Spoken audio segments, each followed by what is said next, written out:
IPL এর খেলোয়াড়রা মুস্তাফিজের কাছ থেকে শিখবে, ওর শেখার কিছু নেই বললেন বিসিবির cricket operations chairman Jalal Yunus.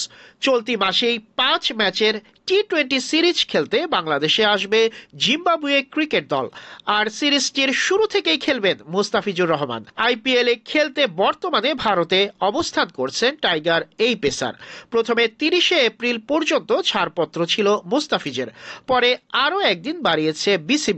সব ঠিক থাকলে আগামী 2রা মে বাংলাদেশে পৌঁছানোর কথা রয়েছে মুস্তাফিজের। টাইগার এই পেসারকে নিয়ে আজ বুধবার বিসিবির cricket operations chairman Jalal Yunus কথা বলেছেন।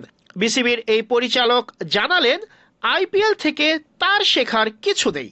জালাল বললেন, মুস্তাফিজকে আমরা 1 তারিখ পর্যন্ত খেলতে দিচ্ছি, 2 তারিখ আসবে, 3 তারিখ থেকে সে অ্যাভেলেবল। মুস্তাফিজের আইপিএল খেলে শেখার কিছু নেই, মুস্তাফিজের শেখার প্রসেস ওভার। বরং মুস্তাফিজের কাছ থেকে শিখতে পারে আইপিএলে অনেক খেলোয়াড় আছে, এতে বাংলাদেশের কোনো লাভ হবে না। জালাল আরও বলেন, আমাদের চিন্তার বিষয় হলো মুস্তাফিজের ফিটনেস।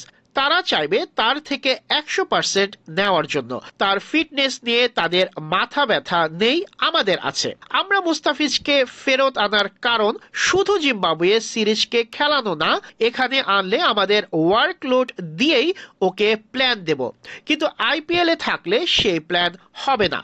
জালাল বললেন, 2021 সালের টি-20 বিশ্বকাপের আগে আইপিএল খেলে 2 খেলোয়াড় ক্লান্ত ছিল, সেই পরিস্থিতি ফের তৈরি হতে দিতে চায় না বিসিবি।